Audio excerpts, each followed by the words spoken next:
Getting dressed is one of the most ordinary things that we do, but I haven't talked much about sustainable fashion on this podcast, mostly because I'm not very fashionable, but clothes are something we have to think about every day. Who made them, where we buy them, how we care for them, what we keep, and what we let go of. Today's episode is about slowing that down, one garment at a time. Welcome to Sustainable in the Suburbs, a podcast for the eco-curious who want to live a greener life and are looking for a place to start. I'm your host, Sarah Robertson Barnes, a soccer mom with a station wagon and a passion for sustainable living. Each week, I'll bring you practical tips and honest conversations to help you waste less, save money, and make small, doable shifts that actually fit your real life. Because sustainable living doesn't have to be perfect to matter, and you don't have to do it all to make a difference. Hello, and welcome back to Sustainable in the Suburbs, the podcast where we start where we are, use what we have, and live a little greener, one small shift at a time. My name is Sarah Robertson Barnes, and I'm really glad to be spending some time with you today. This show is made possible by listeners like you. So if you've been enjoying the podcast, one of the best ways to support it is to share an episode with your networks, as that really helps new people find the show. You can also leave a quick rating or a review wherever you're listening today, or click support the show down in the show notes. And if you head over to sustainableinthesuburbs.com/podcast, you'll find the show notes for every episode, as well as a place to suggest topics or guests that you'd love to hear from in future episodes. Today's episode is actually about something that I haven't touched on yet in the podcast, and that's fashion. And part of the reason I've avoided it is pretty simple. I am not particularly fashionable. And so this has never been a space where I feel especially confident or fluent. And if conversations about clothing and sustainability ever feel overwhelming or intimidating, or like you're supposed to know all the quote right answers, then this episode is for you. So this conversation isn't about trends or shopping or getting it right, being perfect. It's about clothes and how much we end up carrying around in them, what we keep buying over and over, what we love, what we wear, what we buy and stop buying, and how all of that connects to bigger questions about consumption and care and the systems that we're moving through every day. So this felt like the perfect conversation to have with my guest today, Sabs Katz. Sabs is the creator behind Sustainable Sabs, a platform focused on combating overconsumption and promoting climate justice through slow fashion, veganism, wellness, and a lot more. She's also a co-founder of Intersectional Environmentalist, an eco-media organization centered on art, education, and storytelling. As a sustainability communications expert, Sabs works with brands and organizations on social media strategy and writing. And when she's not doing that, you will usually find her at her favorite Brooklyn Farmers Market. This conversation touches on sustainable fashion, but it's not only about fashion. It's also about how we think about clothes and how we relate to what we already own, and how memory and creativity and restraint and care really do show up in our ordinary decisions. So honestly, this episode is for anyone who wears clothes, which is all of us. So here's my conversation with Sabs. Hey, Sabs, welcome to the show. I am so glad to have you here with us today. Thanks for having me. So excited to be here. Yeah, I've been wanting to have you on for a while. I think I told you right when I was going to launch the pod that I wanted to have you on, mostly because of your work, but also because you are my dear friend who inspires me and whose work helps to fuel my own. And I mentioned this to you in a DM the other day that even though we're not close in age and live very different lives, like you're in New York and I'm in the suburbs with my kids and just different stages of life and all that. We're just really aligned in values and the kinds of questions we're asking about like consumption and care. And you were like, you know what, girl, we're not that different. Truly. If you really dive into our souls, I feel like they're very aligned. Yeah. And that's what I think is really important, especially right now. With the state of the world, is that we are more alike than we think when we're focused on, arriving at the same destination in the way that our feet want to carry us there. So for folks who don't know you and are just meeting you, can you share a little bit about who you are and what you do through Sustainable Sabs. Hi, everyone. My name is Sabs. I use she, her pronouns. I am the creator of a platform called Sustainable Sabs, where I try to empower positive climate action through slow fashion, veganism, reduced consumption, wellness, and more.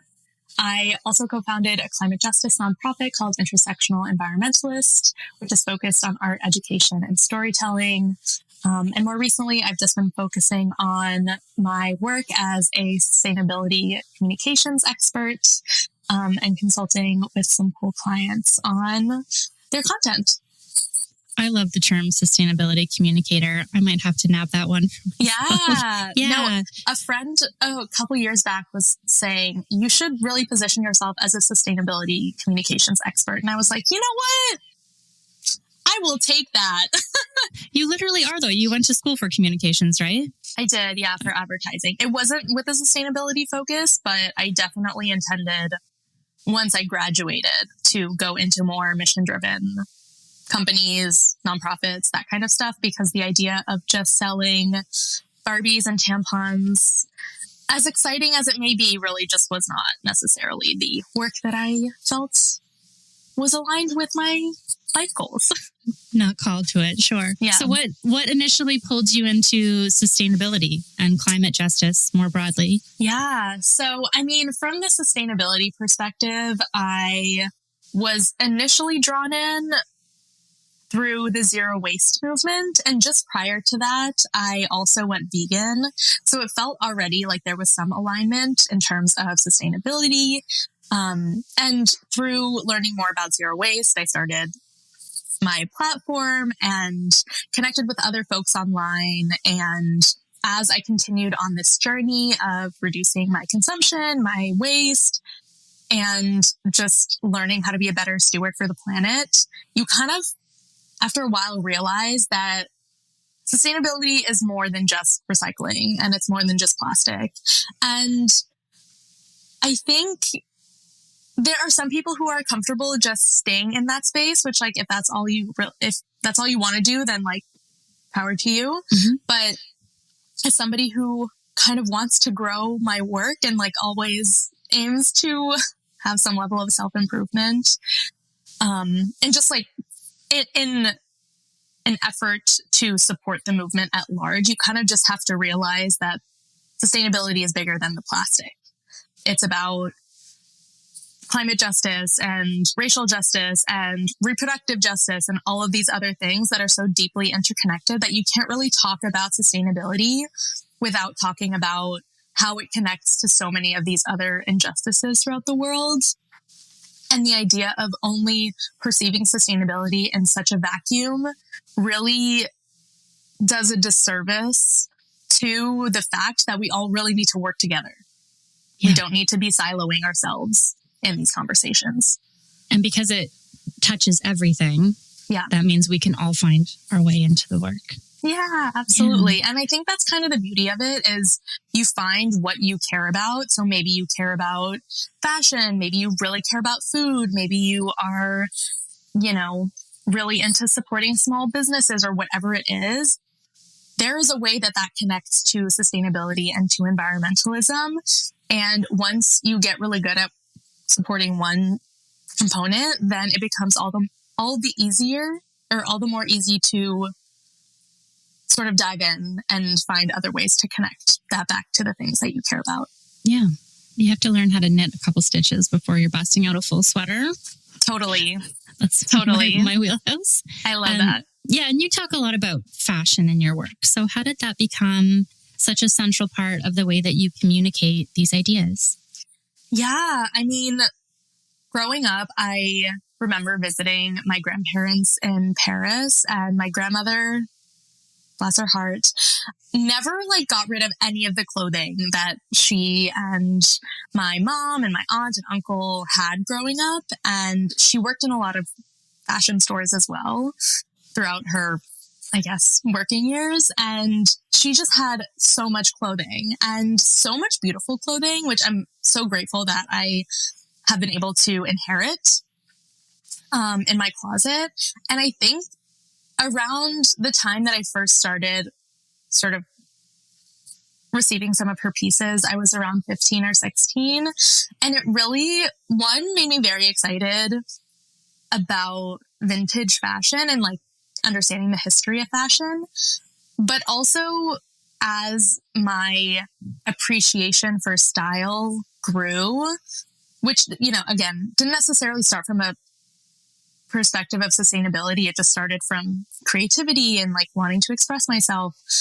I kind of was able to draw more connections to the world of sustainability, such that when I first started my zero waste lifestyle or whatever, it felt like after I had sort of nailed the zero waste habits, sustainable fashion felt like the first introduction, or at least the first meaningful introduction into climate justice. Because when you look at the world of sustainable fashion, it's not just organic cotton. It's not just non-toxic dyes. Mm-hmm. It's not just, you know, sustainably sourcing materials. There are people involved, and there are so many people involved in the fashion industry all around the world. And the people who are actually making the clothing, who work day in and day out, are not getting the, you know, support, the compensation. The compensation. Yeah, the humanity. Exactly. Yeah. And it's so unethical that really felt like a shift in my activism in terms of broadening my work to be focused from just zero waste to climate justice, because those two components of the materials and also the human aspect really cements the connection between climate and social justice issues. And so for me, what feels important and why sustainable fashion feels like something that's such a passion of mine is, one, obviously I love to be creative, but two, it feels like a really approachable introduction and at least a first step into the world of climate justice, especially if you're somewhat new to this. So many people already love fashion and care about fashion and style. And so once you sort of like start to dive into it a little bit and learn about all of the industry waste in the fashion industry, you learn about like the human rights violations in the fashion industry, it becomes that introductory point. And once people start to learn that, hopefully it gets them aware of so many of these other issues that are also deeply connected to climate justice. And fashion is something we do all have to engage with, whether we think about that or not. Like, so we all have to wear clothes. Mm-hmm. But what sustainable fashion actually means can feel really murky. Like for some people, it's about buying ethical brands, or it's about thrifting, or wearing what you already have, or opting out of trends altogether. That's more my black t-shirt and jeans kind of a vibe. And then there's like cost and access and style and identity. It's really everything all together. And I think that's why it's so tricky to talk about, even for people who do care deeply about sustainability.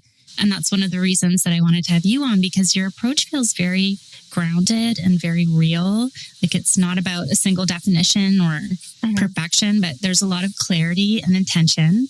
So before we really dive in, what does sustainable fashion mean?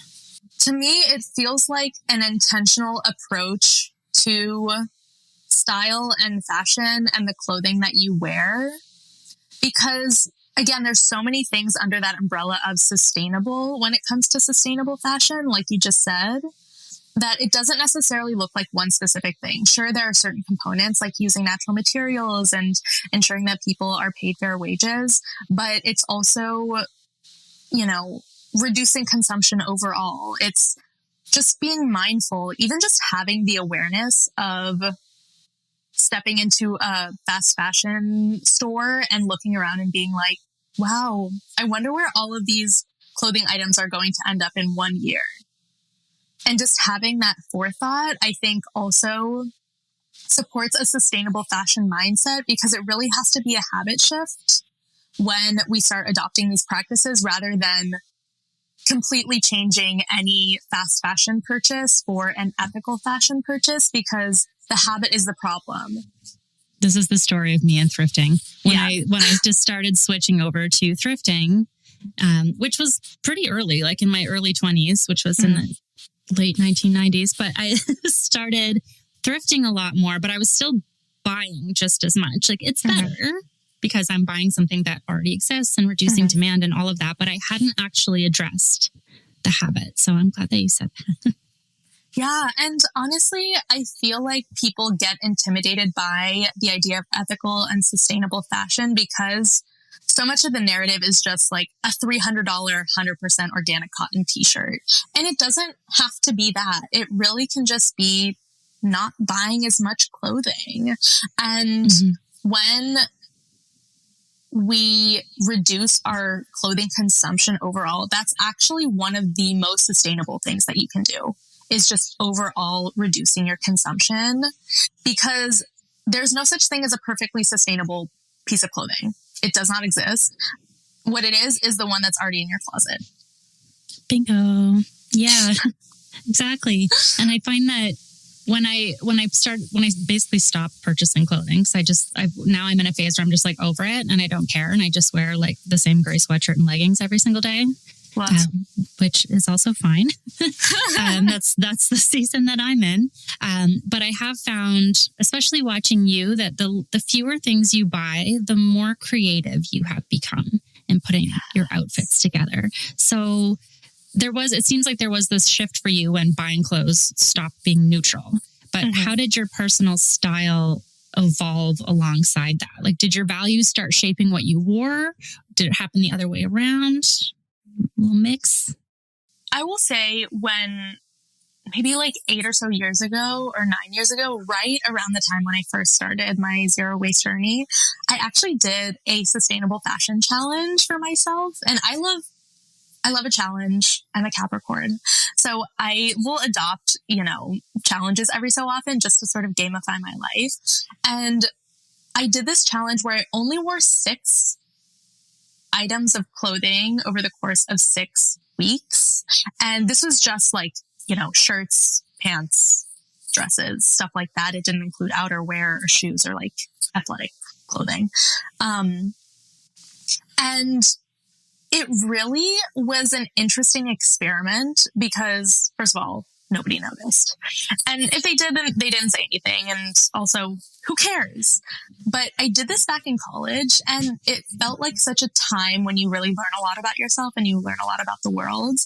And just being able to practice that level of minimalism was really interesting and also just a good practice in being creative because creativity happens under constraints.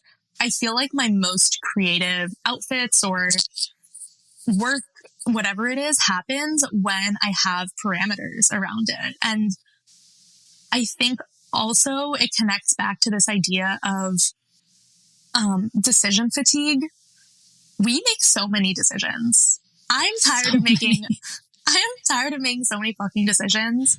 I don't want to make dinner ever again. Oh my God. Exactly. And, we're so used to having closets full of clothing and nothing to wear.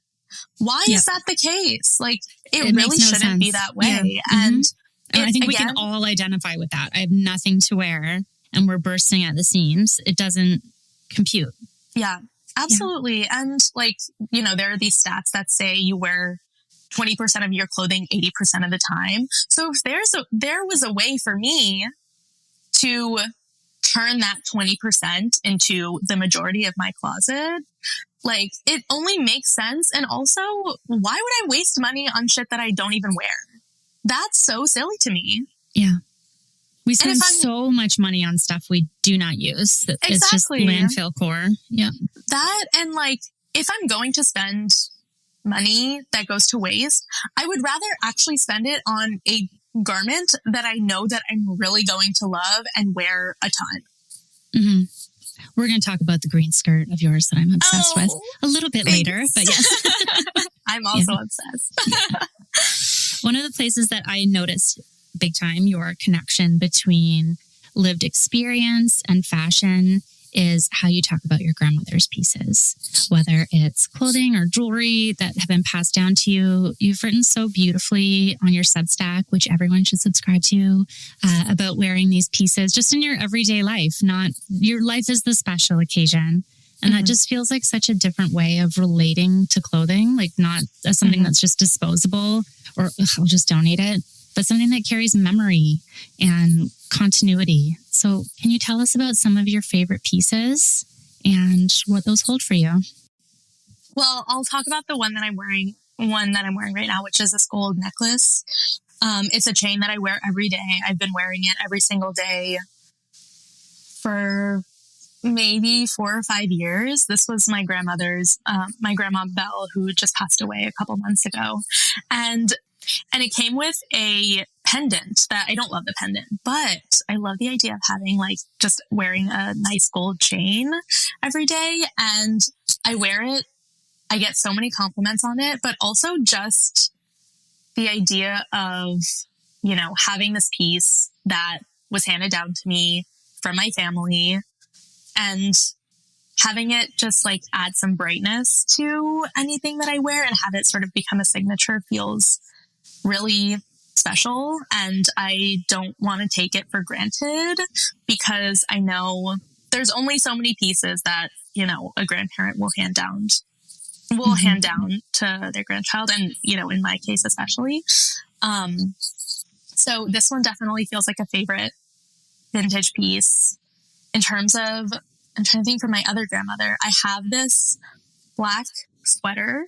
I feel like most of the pieces that I have from my grandmother's clothing versus my other grandmother's jewelry. So my French grandmother, her name is Gigi. She's the one who had the house full of clothes. Like I said, I have this black sweater that's pretty simple, but it has some interesting textural components. So there are some like beads sewn on in different spots. There's like a couple pieces of ribbon. There's like some texture underneath like some of the bits. So it makes like these interesting shapes.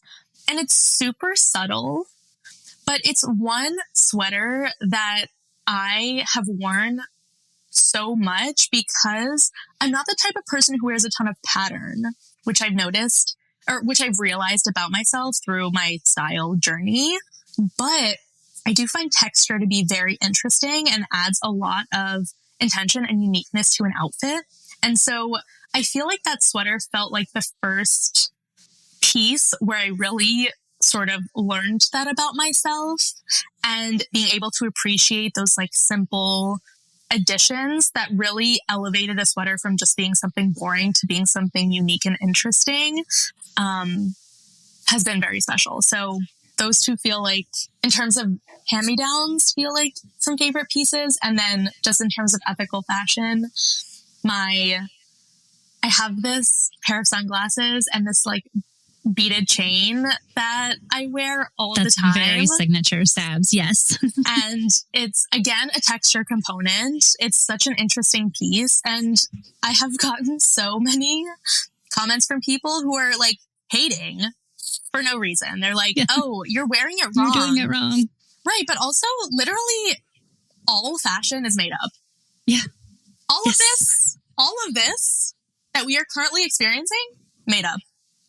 So let me just live my life. But I've also gotten so many compliments on it. So I feel like pieces like that have just felt like very signature to me and feel very special in a lot of different ways. Do you think that that sense of reverence has changed how long you keep other things or how you care for what you already own? Yeah, absolutely. No, I am very much, I think this last year, 2025, was the year of me really investing in the clothing that I already have. So whether that is polishing my leather belt or polishing silver bracelets or sort of upcycling different pieces so that I can wear them in different and unique ways. Again, there's that like constraint from creativity, but also like gives me such an appreciation for the longevity of some of these garments, because nowadays clothing is made and it lasts 3 wears. And so if I can invest a little bit of time instead of spending money on buying something new, if I can invest some time into sewing up some holes in another turtleneck from my grandmother, or, you know, reinforcing a button on that green skirt, I'm going to spend the time to do it, because if I already love something and I want to keep something as part of my wardrobe as long as possible, you're going to want to put that love in. Yeah. Mending is really good for the soul. I will say that. And I know how to knit. I'll say that, which is a totally different thing to garment construction. My mending is fairly atrocious, but that's why visible mending is phenomenal, because absolutely, I like that it looks like I mended it. Again, it shows that I made that investment. Yeah. I recently had someone say to me, like, you mend your sheets? Like, do you not? Yeah. Yeah. I'm quite happy to do that. I'd rather spend, if I'm just sitting there watching TV, then I'm going to darn that sock. Darn it. So, yeah. Absolutely. When you're wearing pieces with history, or you're where you're at now with extending the longevity of your clothing, how does that shape the way you think about adding something new? I think there are certain closet staple pieces that I have that I know I love and I want to keep wearing as long as possible.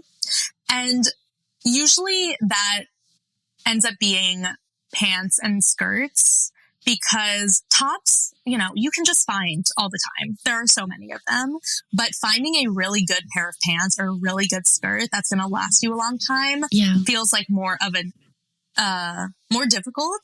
Mm-hmm. And therefore I want to ensure that those last as long as possible. So I then sort of build the rest of my clothing around what I know will go well with these pieces. For the most part, my closet can go with everything else. I wear a lot of neutrals, but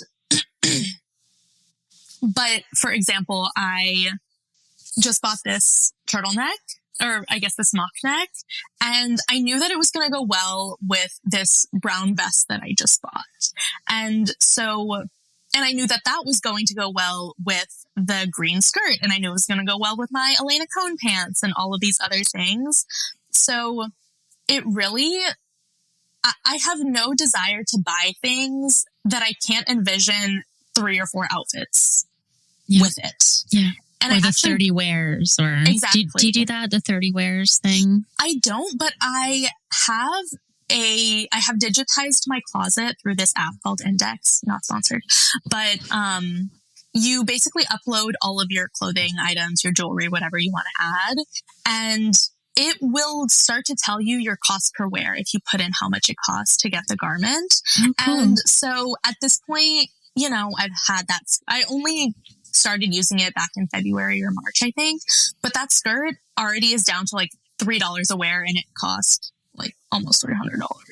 So it's the best skirt that's ever been made, though. I think about it in my life, and I've looked at it and I visit it and everything, because it's something that I just have difficulty pulling the trigger on things like that, again, because I rarely leave my home. So I'm like, where am I going in this? I think that's part of it too, right? Is how the clothing is going to actually fit into your actual life.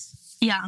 No, absolutely. And, you know, I live in New York, so everybody's dressed up and I have a reason to feel motivated to dress up. But when I'm home in Houston visiting my family, I have like 2 outfits that I wear outside. When I'm home, I'm in my linen pants. I'm in my sweater. I'm in my t-shirt from that run that I went on back in high school. But, I mean, the way that I like to live my life, and also something that I heard a lot growing up from my family, was, it's not a fashion show. Why are you all dressed up? And that is the real test of somebody who is into fashion. Because also, you can what if it is? Yeah. Right. You can wear whatever the fuck you want to the grocery store. You can look super cute at the grocery store. And you know what? Everybody's going to be jealous. Mm-hmm. And you don't have to. You definitely don't have to. Yeah, we're not noticing. People aren't thinking about us as much as we think they are. So why not look and feel cute?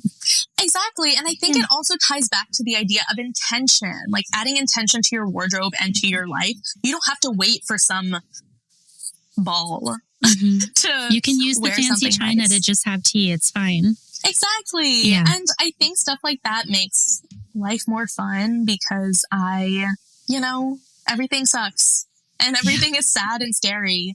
And so if we can add those little whimsical, joyous moments into our day-to-day life, I think it will make life a lot more fun. Yeah. I'm just going to make myself a nice cup of tea in my grandmother's china that she gave me before she passed. And I do have it on display in a cabinet with all my yarn. That's one of my things. But yes, and it's just there for me to look at, which is silly because it's beautiful. And instead of drinking out of my whatever chipped mug from university, I could just be having it. And both are fine. There's an occasion for both, but there's no reason to save it for a special occasion. Yeah. Have a little solo tea party.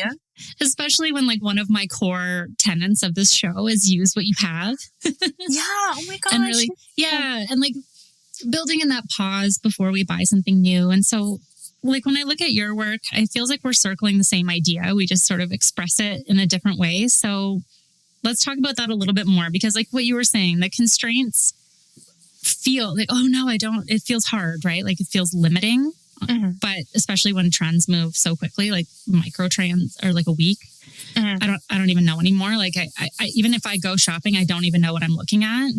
So it just, the way that you talk about the constraints, it feels like it's really helped you understand your style more clearly. And I'm still working on this for myself. So I know you have different ways of putting boundaries around your consumption. And you talked about the 6-item thing. But can you walk us through a couple of those? I know there's spending pending, which I'm obsessed with, and your 5 new items. Yes. Yeah. So I feel like I have been experimenting with adding some of these boundaries for the last couple of years, or I would even say maybe the last 4 or 5 years, just starting off with no buy months. And then I would do a no buy quarter.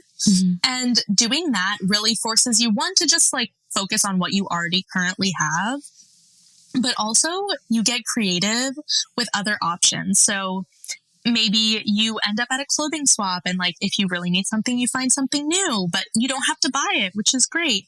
Or, you find a piece that you love or a piece that has been waiting to be repaired for a long time. And then you finally repair it. And then you have 6 new outfits that you can wear with this one piece that you repaired. I think, again, it really forces you to get creative and not sort of focus on lack. Because when we focus, absolutely. Because when we focus on that, it just becomes the main narrative. Whereas if we're giving ourselves those restraints or those challenges, which I like to pose them as challenges because then at the end I win or whatever, or, it just ends up being more fun than oh, you can't do this, that, or the other. And I think it's just a good practice in general to work on some of those things. But the way that those have evolved for me is because I practiced those 1 month or 3 month no buy challenges, it set me up for these year-long challenges where I only will buy 5 new items of clothing.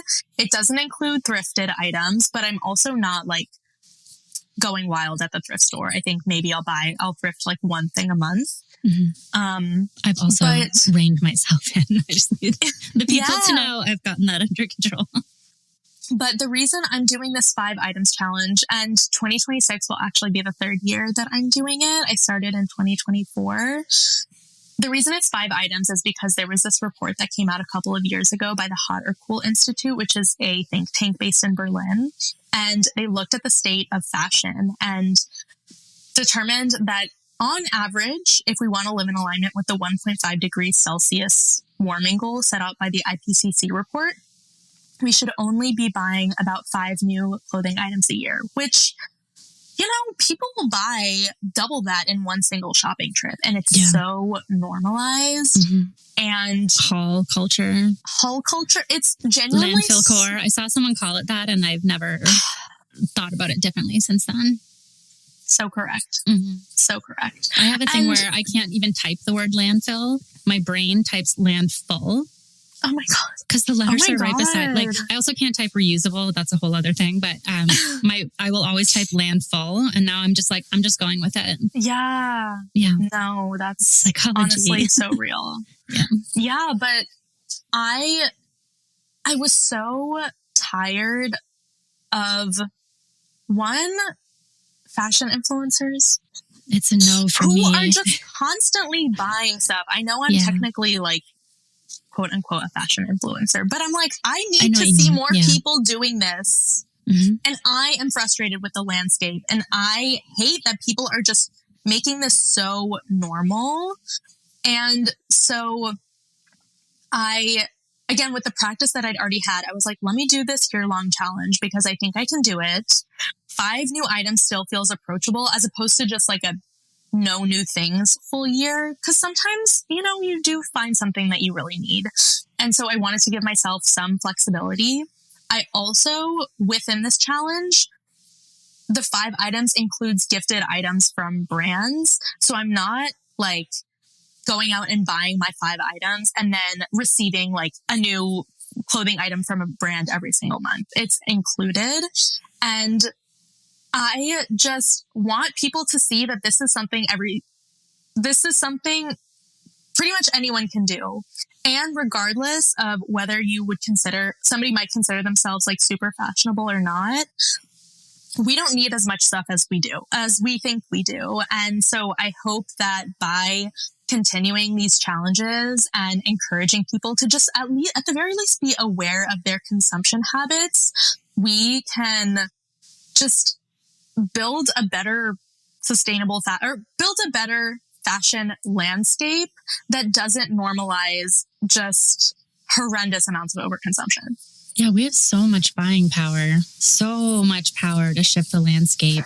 Truly. If we, like you said, move to 5 new items, even if you're going down to 5 new items a month, if that's not your baseline. Right. There's so many ways to approach it, but what do you think people get wrong about sustainable fashion, especially like maybe the idea that it's too expensive or beige or what have you? Yeah. I mean, I'm trying to think of one thing. I think what a lot of people might get wrong is, again, the idea of just switching over their fast fashion purchases and purchasing sustainable fashion in place of it. Because the problem isn't the organic cotton. The problem is the fact that we're buying more shit than we need. And so if more people want to adopt sustainable fashion practices, stop shopping. That is like the number one. And rather than like, yes, I think there is the accessibility and the cost component, and also like the lack of size inclusivity, which I could, go down a rabbit hole. But overall, reducing our consumption habits and our spending habits is going to be the most sustainable thing that we can do. And I think people think that they are not able to opt into sustainable fashion because of all of those restraints, but anybody can shop less. Anybody can opt out. Exactly. Yeah. Exactly. Yeah. And so I hope more people can understand that opting out is a really important and powerful choice, versus thinking, oh, well, I can't join this space because it's not within my budget at the moment, which is valid. Yeah, but of course, there are options. Yeah.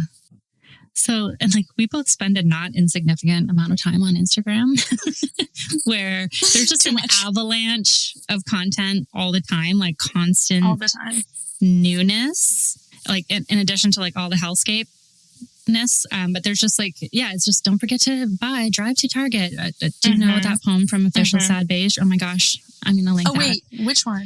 I can't remember what it's called, but she does drive to Target. I'll send it to you. Yes. Yeah, it's I phenomenal. think I've seen it. Yeah. I'll link it for everybody down in the show notes. You should all know Haley's poems. But anyhow, it's just, that's on a loop in my head and we don't even have Target. But anyway, the way that shopping is like so baked into our lives, I think it's really difficult for like opt out. But isn't there something I can buy instead that will make me, more sustainable? And rather than positioning yourself like against all of that, you've taken a real, like pretty intentional approach to how you show up within it. So like, how do you navigate that tension between like sharing outfits without feeding into the pressure to consume? I feel like because I've spent so long practicing reducing my consumption, the pressure is not as strong as it used to be for me. Because growing up, I would go shopping all the time. Like anytime I had extra money, I would go to the mall. Shout out to the Galleria in Houston. But because of all of the, again, new practices and approaches that I have adopted towards fashion, I don't necessarily always see something that somebody's wearing and immediately be like, oh, I need to buy it. If I do see something that I really like, there are so many different things that I would do before I immediately purchase, because I think that sense of urgency gets people a lot. But for me, if I see something that somebody is wearing and I really like it, I'll either save the item in Instagram, like you go to like the shops page and like you can save the individual item, or I will like spend time thinking about it. There's almost never a case where I see something and I immediately buy it. Every purchase that I make, I take time to reflect on what are 3 or 4 different outfits I can wear this with. Can this reasonably fit into my life? Are there like garment care issues that might prevent me from wearing this clothing more often than I ideally would like to? Is the material something that I'm going to enjoy wearing? Sometimes there's like a wool sweater that's questionably itchy, that I won't necessarily want to buy. So I think having gotten into the mindset, I don't feel as much pressure to be buying. So something else that I really appreciate about your work and what you communicate is that this doesn't stop at individual choices. It just keeps opening outward from how you think about your own wardrobe, but also into how people are gathering and share skills and support each other around clothing. And I think that feels really important because so much of what we are up against right now can feel isolating and is meant to be isolating and leaves us to try to navigate it alone. And that sucks. What we need is community. So you've been really involved in community events like clothing swaps and mending circles. And what draws you to those kinds of spaces and what do you get out of it? Yeah. I mean, the selfish part of me wants more clothes and wants an excuse to get to that mending pile.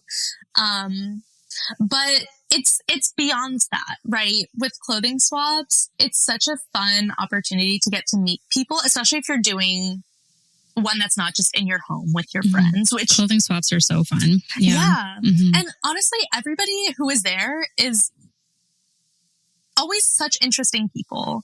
And, if you get to leave with a piece that you add to your wardrobe, then fuck yeah, like that's great. And it just feels like an added bonus. But being able to connect with other people who also care about fashion and sustainability and seeing the ways that people show up and just, having nice conversations with your neighbors feels special. What a treat. Yeah. I know. And we're moving into a world that stuff like that is being reduced significantly. Like one like super random thing I always try to do is anytime I see one of my building neighbors in the apartment building, we're just like whatever, walking up or down the stairs, I always say hello and introduce myself if I haven't already, because human connection is so important. And we live this close to each other. Exactly. Yeah. Exactly. And so clothing swaps, mending circles, all just like opportunities for you to like sit and exist and like have nice conversations with people. And worst comes to worst, you are no longer burdened by these clothes that you needed to, give away anyways. And you have piece of clothing that you have repaired that you had been meaning to repair. Yeah. One thing I noticed about when I started going to clothing swaps was that it made it easier for me to let go of things that I thought were like, quote, too good to donate, or things that I had sunk cost into, like, oh, but I spent X amount on this. Like, I really should like lose weight and try to fit into it again or whatever. But knowing that I don't know, it's just a different way of looking at what is truly an inanimate object, but bringing it into a community space, thinking like, oh, somebody's really going to like this. Like, I would be so jazzed to find. So I don't know. It's just like a vibe thing. It's a really cool way to like, I don't know. We're like sharing it, and it's going to like a real tangible person that you are going to speak to and talk to. And some of the swaps that I've gone to, like we try things on and show each other. And I don't know these people, but it ends up being like a blast. And I feel good about contributing to that. And I don't know, it's just become something that we can share rather than just like dealing with it privately. I don't know if that makes sense. Yeah. That, and also like, you know, so often with donating, people will just like donate and they'll bring a bag of clothes to a garbage bag. That says so much. Yeah. But with, you know, a clothing swap, yes, it's great to have to end up with your own pieces that you take home, but the level of pride and ego I see from somebody taking one of the items that I had brought to the clothing swap, unmatched. Yeah. Unmatched. I'm like, you're going to look so cute in that. Yeah, send me a picture. I know you're gonna rock it. Like you just feel so glad that something has been passed along with intent. Like this is how I feel about buy nothing groups too, right? Like I have something that's perfectly good and usable in my home that I am simply not using, and when it gets snapped up in 3 minutes in my local buy nothing group, it's the same feeling. I'm like, yes, somebody legitimately wants this, and it's going to go to use rather than setting it out at the curb with like a wish and a prayer or dumping it at the donation center. It's just a more active way of keeping items in use and out of the landfill. And because we are like weirdly emotional about our stuff. And so rather than disengaging with it, I love that idea of, my grandmother called it gifting with a warm hand. Yeah. I love that. And also just like putting a face to, you know, to who is receiving your item. And it's nice to sort of like envision a future life that item or that clothing, that garment will continue to have. And it's like, oh, okay, I met this person. I know that they're going to take care of it. Yeah, you like actually met a neighbor, whether you see them ever again or not. Like that community aspect is so important. So, okay, so exactly. Got to bring this in for landing. So before we wrap up, there's just one more part of you that I want to touch on because it also connects really closely with everything we've talking about today. And that is that you are vegan. And every time we meet up, we go for the best food. And I appreciate how that shows up in the same thoughtful way as your approach to clothing. So like thinking about impact and making choices in imperfect systems and trade-offs and holding true to your values. And it's just another place where like values meet practicality. So you've shared before about how you're comfortable wearing secondhand leather or wool. And can you talk a little bit about how you kind of think through those choices? You know, there is no such thing as the most sustainable piece of clothing, most ethical piece of clothing, most environmentally friendly one. And I think way too often about microplastics. And when we look at a lot of the alternatives to wool or cashmere or silk or leather, it's almost always polyester. Yeah. And the world does not need more microplastics. We're stuffed to the gills. Like you can see our faces. We're like, oh God. Yeah. No, there's enough microplastics. And honestly, the way I view veganism, it's having the least amount of harm done. And if a garment already exists, I'm not necessarily contributing to the creation of more of that specific garment, especially a vintage piece. Like if I have one of my great aunt's Angora sweaters that I love so much. And that's like lasted for years and years and years. And so when I think about buying secondhand products that are made with wool or leather, I'm thinking about it from a longevity perspective, which again prevents me from buying more new items or even secondhand items in the future. And I think about the fact that it's not going to end up feeding fish in the oceans that are then going to end up in human bodies and lead to so many issues as a result of all of these microplastics that currently exist. Yeah, it's still perfectly good. So use what you have. And this is just how we all have to make individual choices in imperfect systems. I mean, I've been a vegetarian for 27 years now, I think. And it's just, everything's like, well, I don't know, like, I've gone through periods where I've been vegan and then not, and all of it. And it's just doing the best that you can, like with what you have and your circumstances and access and all of those things, because it can't be rigid. Yeah. And so I think that's really important in how you communicate, how you navigate being vegan or zero waste or any of those things. It's just sort of like, do your best. Yeah. And what your best means is going to be different for everybody and different at different points in your life. And yeah, I mean, I could talk to you about being plant-based for like another straight hour too. So maybe we'll have to do this again for another episode sometime. Say when. Yeah. Oh, yes. Okay. So, so as we just wrap up, I just want to zoom out for a minute, because everything that we talked about today, whether it's about like clothing or community, like it really lives in our everyday lives. It's not about like a total overhaul, just noticing what you're doing and just making like small choices within that. So I always end the show with a segment I call One Small Shift. We're doing this one small shift at a time. So if someone listening wants to try one small shift after this conversation about their wardrobe, something gentle and doable, what comes to mind for you? I would say waiting a week before making any new clothing purchase. Because so often we're driven by that sense of urgency that, oh, well, if I don't buy this right now, then it's going to go away forever. And all of that is just marketing. Yeah. It's oftentimes not like self-driven. And what ends up happening is you end up with things that you don't necessarily want or you don't wear ever with those impulse purchases.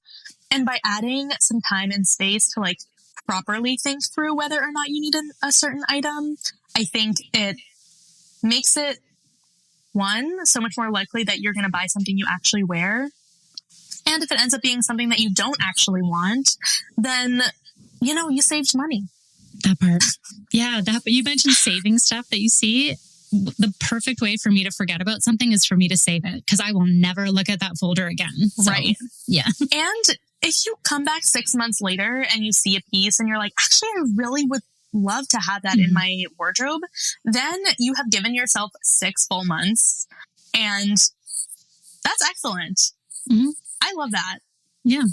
It's there's that object permanency, right? Like, this is about me visiting that skirt. I'm just like, maybe. Yeah. I'm still thinking about it. But again, I got to figure out where I'm going, where I'm wearing this. Okay. So, but let's just do a little silly bonus round before we're done. So who is your favorite drag queen right now?